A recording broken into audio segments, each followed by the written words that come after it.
Hello, everybody, and welcome to our show, the Risen for Home Services show. I am your host, Jeff Lambert.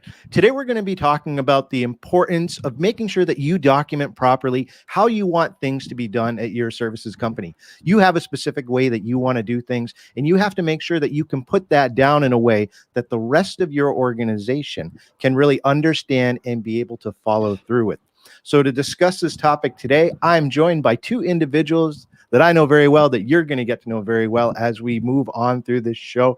First off, we have William Avila, who is the Chief Operating Officer at Risen. Will, welcome to the show. Thank you. And we also have our project manager at Risen, Rossie Peralta. Rossie, thank you for joining us today as well. Thank you. Good morning. So, folks, before we get into the main part of our show today, we want to just explain to you, since this is our first episode, what you can expect when you tune into these shows. We're going to follow a specific format, and the format we're using is completely designed around your schedule. We want to make sure that you can get the most important things immediately, and then if you have the time, of course, we want you to stay for our entire conversation. And please keep in mind, too, that we will be uploading this as a on-demand option as well. If you need to go back and take a look or want to share any parts of what we are discussing today, you'll have that option once this live broadcast is over. So before we get into it, Rossie, can you share with the audience a little bit about what's the format we're going to be using for the show? What can people expect when they tune in? Well, this program has three parts. The first one is the growth blueprint. It's our how-to section. We're going to give you 3 tips you can implement immediately at your company to grow faster. The second part will be the Q&A. We take questions live from the audience members or answer questions you submit us at our email. That's ask@goreason.com. And then at the end, we're going to have an interview. We will discuss the topic more in depth, sometimes with people from Reason like us in this occasion, and sometimes with special guests. Yes. So we are excited to build this out and have different individuals join us in the show, all with the goal of helping home services really continue to grow and scale quickly. That's certainly what we're all about. So today we're going to be talking about documenting your processes, something every business needs to take seriously. And before we jump into how you can do that in an effective way, Will, I'd like you to talk a little bit about why is it important to make sure that you're writing down and documenting the way that you want things to be done at your services organization. Sure. So, your business has a lot of moving parts. It's like a car's combustion engine, right? And to keep things running smoothly, you'll need all these moving parts to just work well and work well together. Because if not, the engine will break and it'll basically leave you stranded, right? And companies that document processes and create standard operating procedures, or SOPs, as I learned in the Marine Corps, really are able to grow much faster, safer. They keep their reputation intact and build a core of referring clients. It's like a snowball effect that really helps drive revenue long term versus short term. And probably the biggest problem we run into when we come into a company is that they built something incredible through sheer hard work, lots of family help, but they can't handle the growth month over month over month. And the business owner is the heart of the business, and if they leave, something usually bad occurs after a good amount of time that they're gone, whether it's a week or two gone. Excellent points, Will.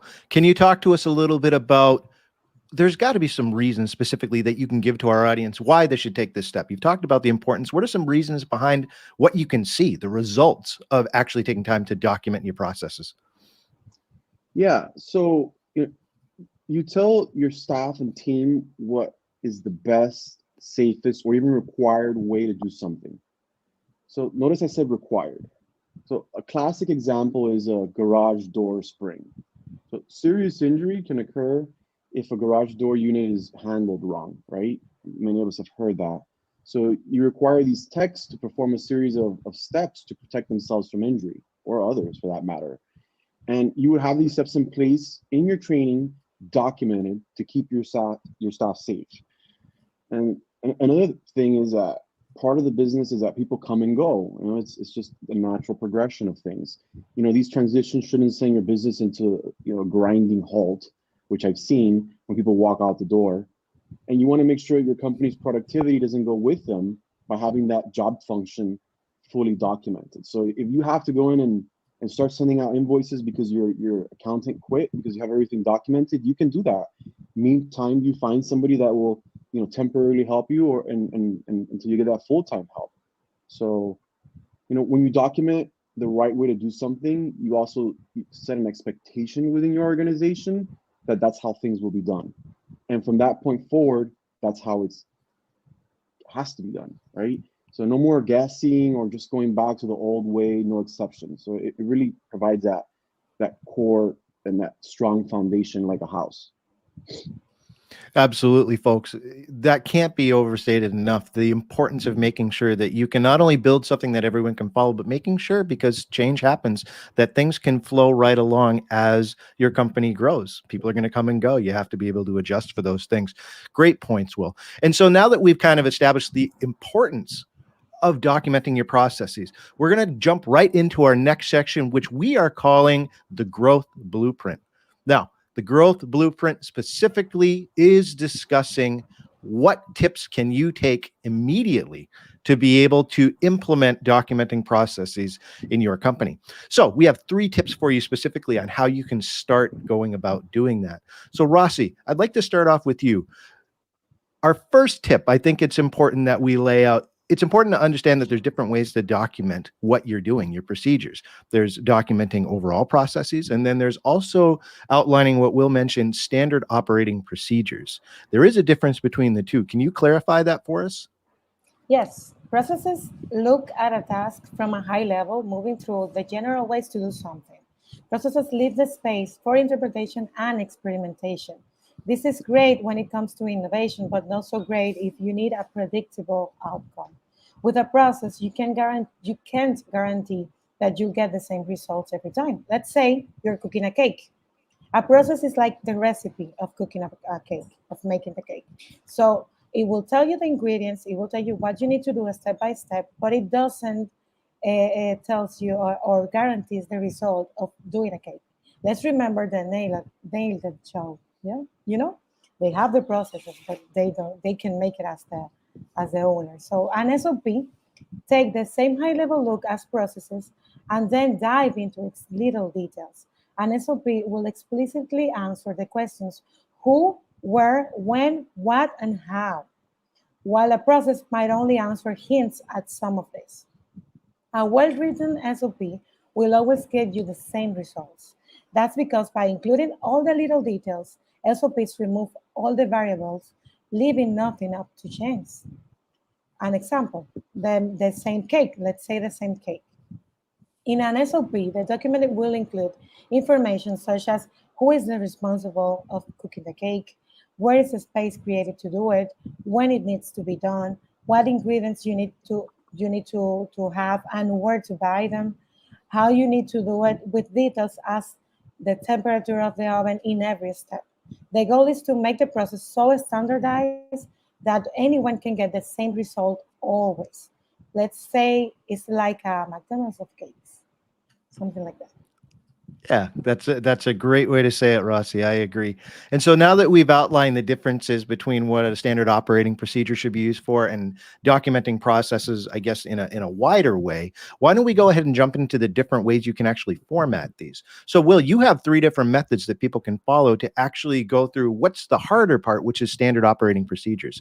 So there's 3 ways you can really write information down to help people be able to follow the process that you want them to follow. Can you share those 3 with us? Sure. So the first method is the step-by-step method. You know, this is a common one that we see, right? Building furniture from IKEA. So it takes a 1, 2, 3 approach, and you know, each step it's going to have its own action written as a clear and concise sentence. And I'm going to give you an example of how to change a garage door spring. You know, I'm scared of I've always been scared of this runaway spring hitting me and injuring me. You know, kind of like the visualization that I've always had. So this is one that is dear to my heart. So something like step 1, clamp the door, clamp the garage door to the clamp, right?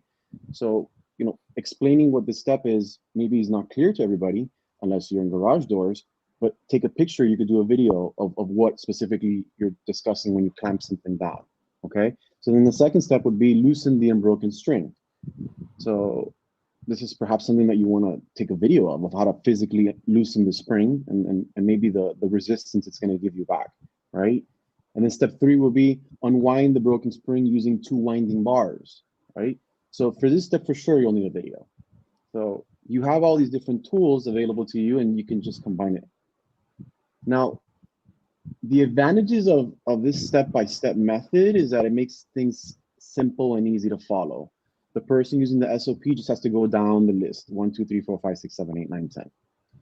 And this is really a good step when there's no decision to be made. This is exactly how you change the spring, 1, 2, 3, 4, 5, 6, 7, 8, 9, 10, and that's it. So no decision. Will, can you talk to us a little about when you should use the step-by-step method more specifically? So it's great. We have the process. It sounds like it's straightforward. When should service owners actually jump into using this specific format? Yeah, like I said, when it's something that's simple, it requires no decision making, right? Okay, so we have our step-by-step method. Second method, the hierarchical method. Can you talk to us a little bit about what this one entails? Sure. So this method format uses a top-down approach. So you start kind of with a big picture, and then you look at the big process picture, right? The hierarchical SOPs zoom in and look at the little tiny details. So an example is window installation procedure, right? So you want to outline the why for having this procedure in the first place. For example, it's how you handle situations like broken tile, rotten wood, stucco repairs, or job cleanliness. And you're generally going to get deep into this process. You're going to narrate the entire thing. So one thing that you can do is record yourself explaining everything to a new person. And you don't have to edit everything yourself. You can always find somebody for cheap online out of the country for that. So this hierarchical method has the advantages, that the format allows you to break down very complex processes and into bite-sized pieces. That's a great point, Will. Can you talk to us a little bit about overall the best time that you should use this format? When is this better to use than the step-by-step method? Yeah, I think at this stage of a process, you're going to do it when something is more complex, more than 10 steps, for example. Sure. And requires no decision making. So that's when I say you use this one versus the first one. Okay, so we have 2 ways that you can go about documenting your processes, creating those standard operating procedures. We have the step-by-step method, we have the hierarchical method, and now we have our third method, the flowchart method. Will, can you talk to us a little bit about what the flowchart method looks like? Sure. So this format, it leads you to work through a certain instance based on the given circumstances. So not all processes are going to be simple. Sometimes there's variables and the person will have to assess and react in real time. So a good example is how to troubleshoot an air conditioner that won't turn on. It can be many things, right? Think of, this is the thermostat, this is the outside unit, this is the inside unit, this is the power, right? So there's going to be a series of diagnostic steps, and depending on what direction you go, the thermostat is broken, so just replace thermostat, right? That's an easy fix. But the concept is I know we showed something, but the concept is pretty straightforward. It's just diagramming all the different scenarios, left, right, what direction do you go, right? And you have to be flexible when you're using the flowchart method. Well, I would think this would work really well in an office setting where you may have somebody calling in, or you may have a process that is going to have different outcomes based on the step that they're based on. Would you agree with that? Yeah, I don't, it could be in an office setting, but it could be, like I said, on the field troubleshooting something like an AC that won't turn on. It's you could do this for any process. Doesn't matter how complicated it is, and this process will require decision making throughout the way. Sure. The flow chart really reminds me of if you're trying to almost create your own story. It's almost like you're setting out like an RPG path for someone where it's, okay, if you run into this, these are the options that you can take. If you run into this, here are your options. It allows a little bit more freedom, I think, for the person who's reading it, the person who's trying to adapt to the process. And that's why it's so important to document it, because in a situation where you didn't have this type of documentation, the person would have no clue what to do or what their options were in that situation.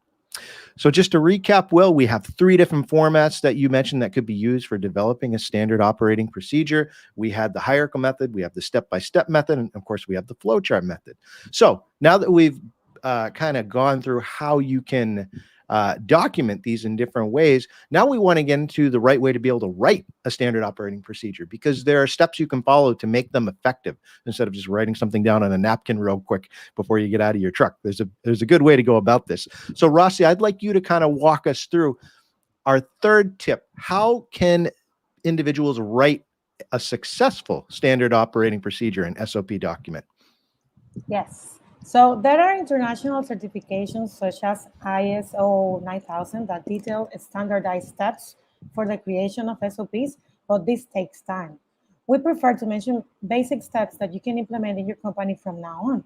Let's say we have 5 steps. The step number 1, you have to define the goal you want to achieve at the end of the process. For this step, you have to take into account the multiple results you don't want to have at the end.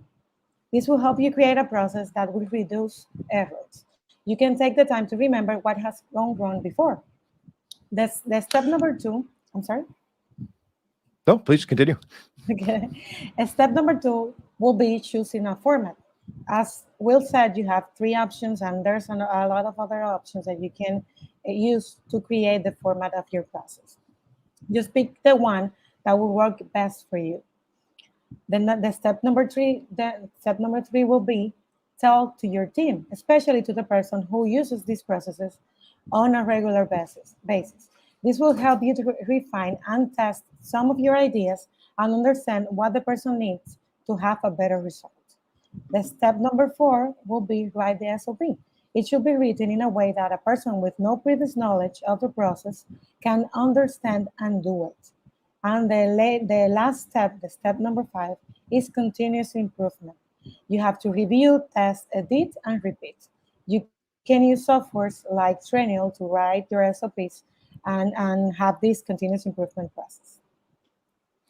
So there you have it, ladies and gentlemen. We've covered how you can go through formatting your standard operating procedures to make them effective, using different ways to be able to communicate that information, and then a 5-step process that Rossie laid out about how you can go about from start to finish being able to create that.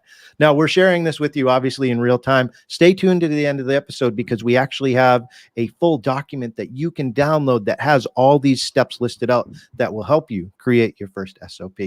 So we've given you 3 tips on how to go about being able to document your processes and create standard operating procedures.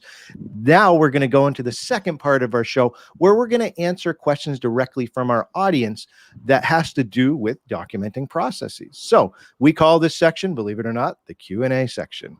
So we are very excited that we've gathered some questions to be able to start with. We'd like to remind you, for those of you who are watching, you can submit questions to us, and we will feature them on a future episode by simply emailing us at ask@gorisen.com.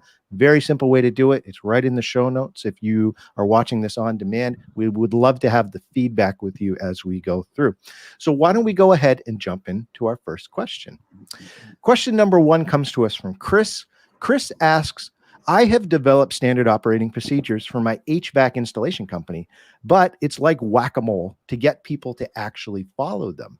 How can I get people to actually follow the SOPs I create? Rossie, Will, what do you think? That's a good question. And there's not an easy answer. The first thing you need to consider is that you're dealing with people, right? And people have, feelings, they have problems, they have their ways, right? And people should come before processes, unless it's a safety process. It's the process before the person, for sure. So I would say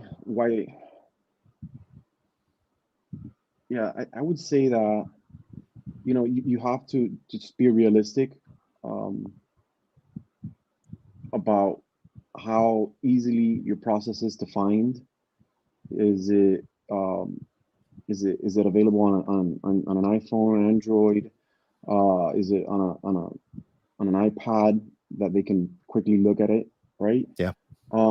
While the processes may be out of date, right? So if you have something that's out of date, why would I look at something that's not up to date? And if something is not up to date, that's a perfect opportunity to get that person to actually help you update the process. So they can send you, hey, these are the changes that we need to make. They can help you with a picture.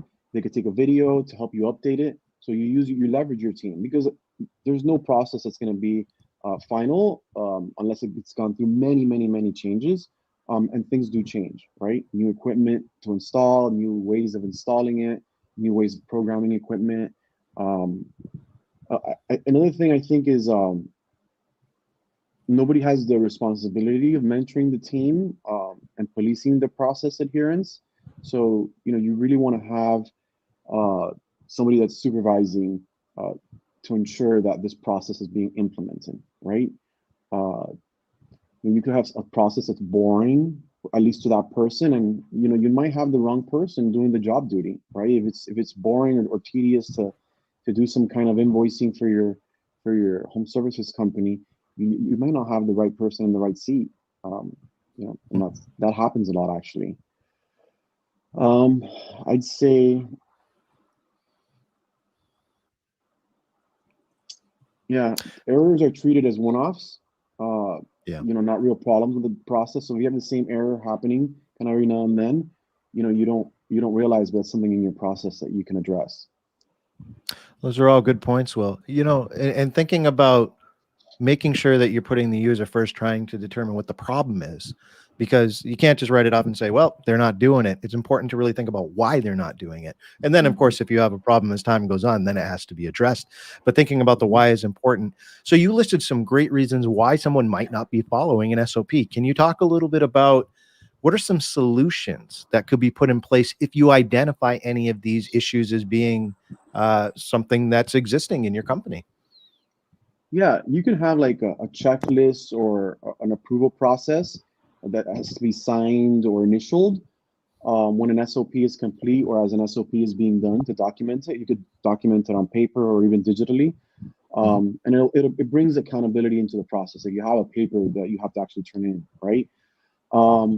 And you want to have somebody check that person, right? Make sure they did it, and then you want to have somebody check the checker, right? So that's like triple. There's three eyes on the person, on the process, on the job, right? Something else that you can do is use Google Calendar and put dates for something that's going to happen once a year. Like, for example, inspecting a roof or maintenance for a maintenance plan, right? You commercial buildings have these plans to have people come and inspect the roof and maintain them, etc. So that's something that's recurring, could be documented. But the calendar kind of holds you to the actual process as well. Sure. And yeah, just an overall sense of ownership, with processes, instead of everything being top down, right? So that's your culture too, getting people to believe and be all in with your processes. All great points. Well, absolutely. There has to be some accountability. People have to have some skin in the game instead of just saying, hey, do this. Well, when do you need it done by? Is there anybody that's going to be checking it to make sure it's done properly? So I know that I'm not just filling something out for the sake of filling it out. And like you said, making it a part of your culture. That's so important. Why are we doing this is the question that you need to make sure to answer. So Chris, hopefully those can help you kind of figure out where to start in looking at what you're doing now and how you can improve it over time. So our next question comes from Juan. Juan asked, how can I make my standard operating procedures more engaging for my employees? I want them to read these in depth and follow them properly. Right now, I have everything in binders. There has to be a better way. Well, Juan, there is a better way. And to talk a little bit about how you can make your SOPs a little more engaging, Rossie, do you have any tips on how he can go about starting to do that? Well, even if you have your process in a standardized format for reference, like the binders, you can present it to your employees in a more graphic way to get them to understand them better. You can rely on a designer, or if creativity is your thing, you can show the process with real photographs of each step. Also, if you involve current employees in creating the process, they will feel that they contributed to making it better, and they will be proud to be a part of it and use it. Making overview videos is another way to create more engaging SOPs. This should complement, not replace, the written version, the binder part, but the goal is to provide multiple ways to consume content for the reader. You'll increase understanding by adding variety.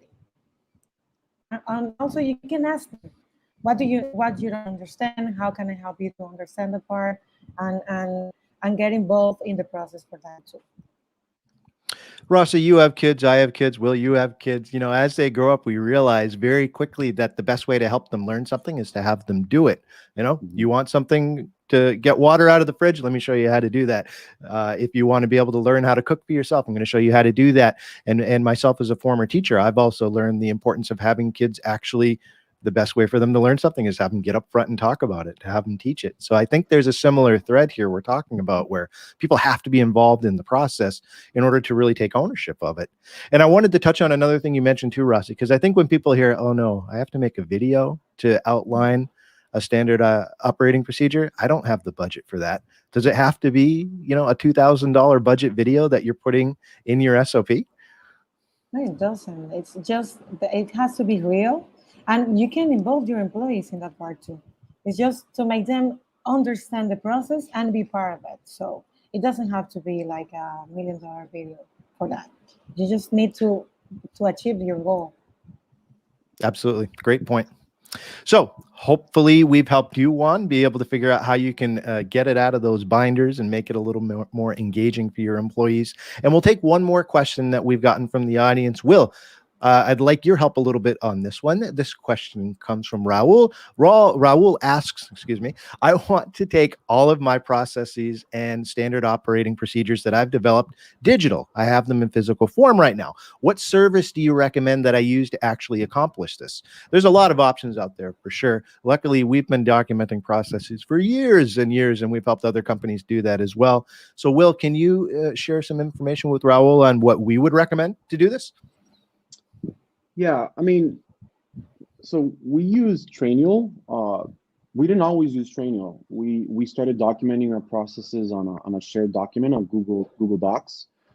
You know, we did some research, and we thought it's a good tool to be able to scale as we kept writing more processes and more processes and more processes. You know, it's a great tool because it has a lot of templates in there to kind of get you started. So you don't want to necessarily be writing stuff on human resources. Some of that stuff is already in there. Departments that as you grow, that you'll find that you can use their existing templates. You know, the search features are good. You know, it allows your team to save time every week by making all your company knowledge instantly accessible, searchable, and trackable all in one kind of interface. You can use it on iPhones, Androids, tablets, Chrome, Safari, DuckDuckGo. So it's easy to use, no matter the technology you're using or you're comfortable with, or your team is comfortable with. You could build tests also, so that's really cool. So you can quiz people right after they do a section and see if you know they were paying attention, right? You can put in like PDFs, videos, GIFs, etc. And by the way, in terms of camera, this is the only camera that you really need, to be honest. I mean, you can get fancy and professional later on, sure, but you know, people just need to see it to understand it internally. This is a super high quality camera. The other thing is with Trainial is you get like a tiered. You have like access to sections, or it's tiered. So you can have your processes and manuals by team. So like the accounting department will have all their processes. The installation department will have their processes. The receptionist will have her processes, how she answers the phone, etc. Uses the softwares that you have. Yep. You know, you don't you don't have to use Tranial. Like I said, it's you can always go back and update it later on. The point is just to start doing it as soon as possible, like today. And Will, on that note too, we try and keep tips for any size company that we're speaking to. So Trade is a great option. It does cost money to use. What about for the company that maybe just doesn't have it in their budget to be able to start using Trainual? We're telling them to start documenting their processes. Are there free options out there for them?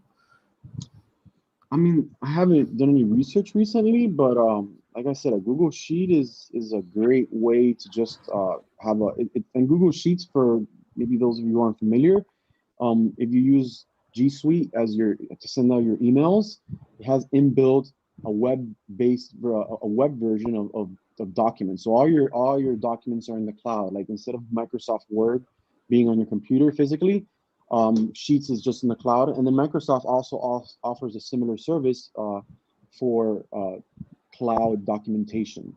So I think those are the two best. If there's other softwares out there, I mean, you could just research them. Any the free ones out there, and of course, how free are they based on the features? Maybe entry level might be free, but yeah, that's an excellent point. Well, I think overall we have to think about, what fits and what may work for you now. You can always scale later as you grow, which obviously we're committed to helping you do.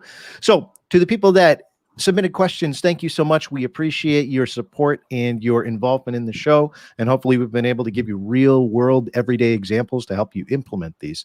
So that concludes our Q&A portion of the show. Now we're going to move into the final section of our show, which is where we share our thoughts specifically with our experience in documenting processes, using SOPs, talking about some of the clients that we worked with to give you some real world, real life, I guess you could say, experience when it comes to doing these things.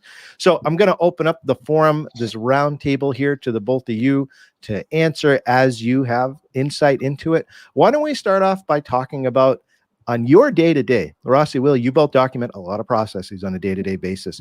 Which one do you find yourself using more? Do you create more processes that are, kind of big scope picture where it's not as detailed, or do you find yourself developing standard operating procedures more? Which one is the more common?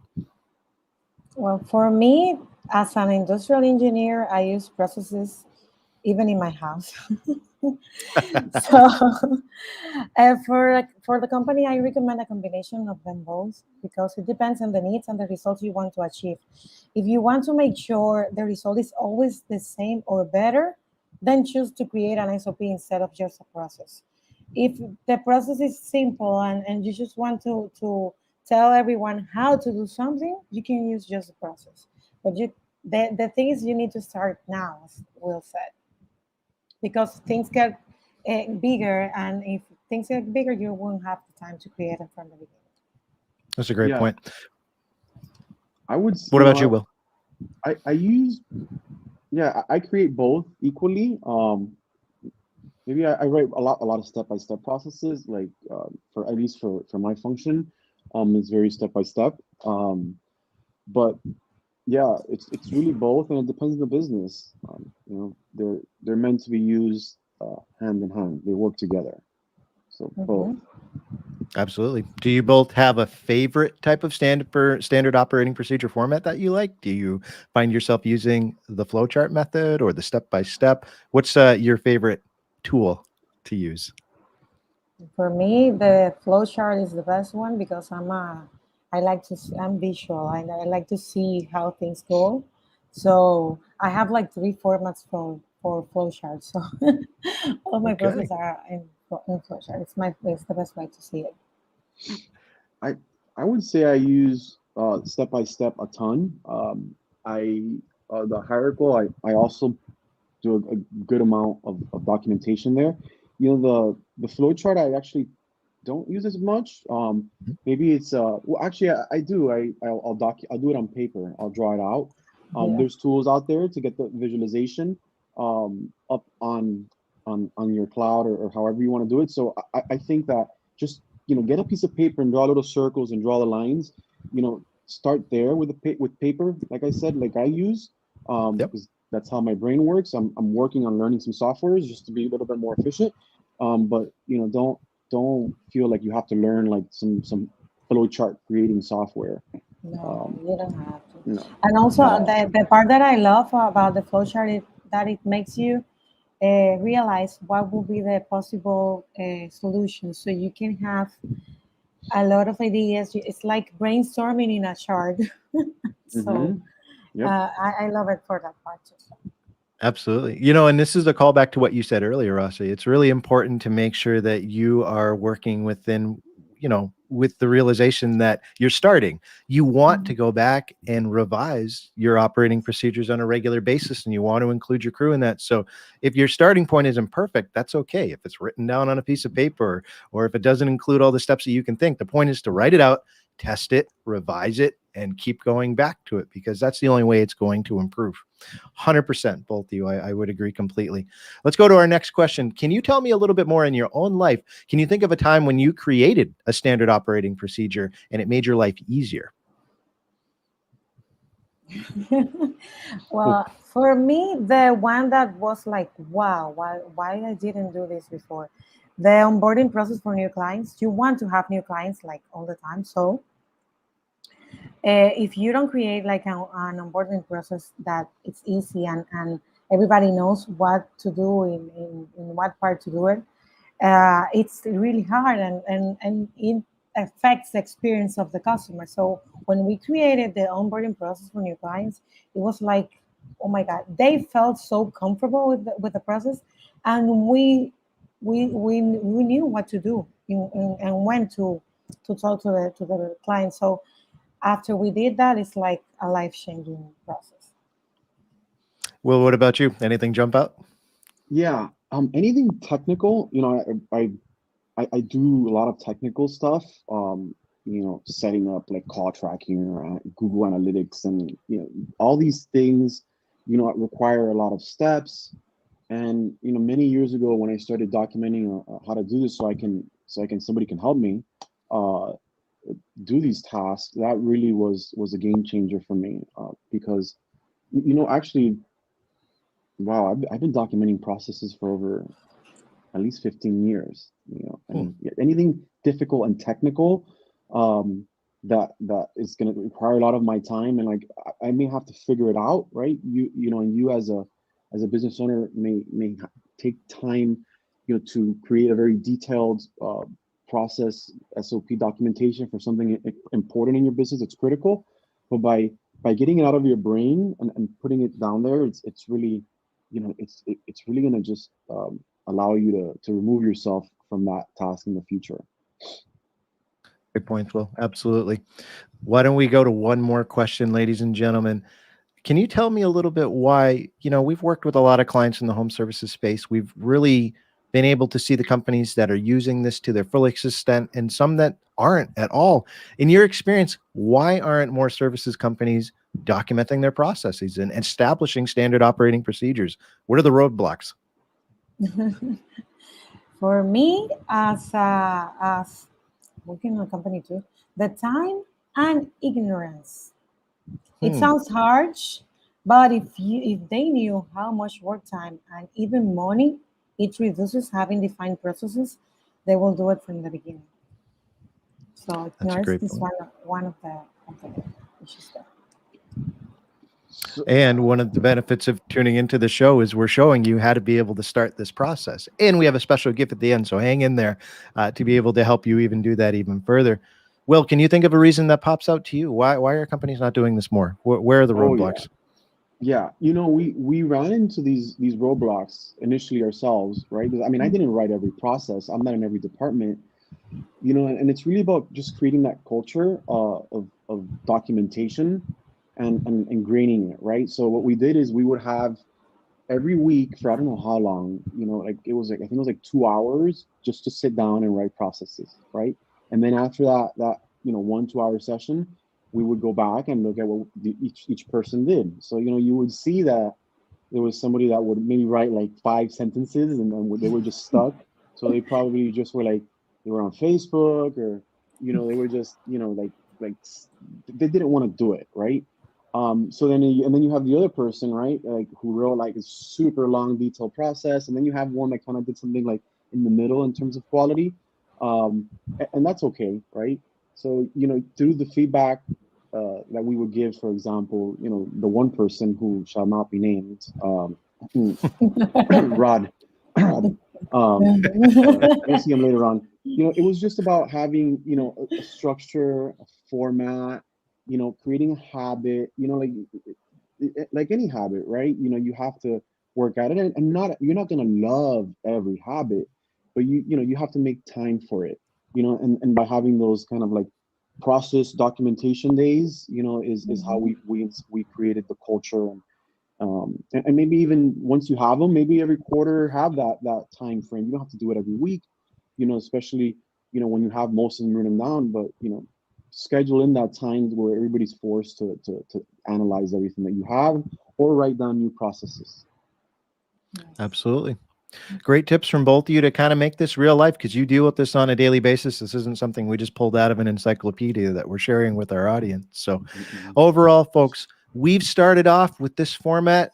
We started off with 3 tips to help you get started, talking about the differences between documenting processes and creating standard operating procedures. We talked about ways that you can format your SOPs. And of course, we talked about how to actually write one.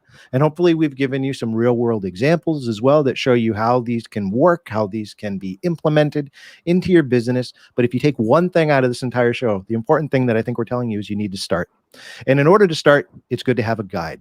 So luckily for you, the big gift, the big unveil here at the end, we have a free downloadable guide that you can use today that will show you step by step how to create a standard operating procedure. And we have that for you if you just click the link in the description below. It is a free download from Risen, company that's committed to your success.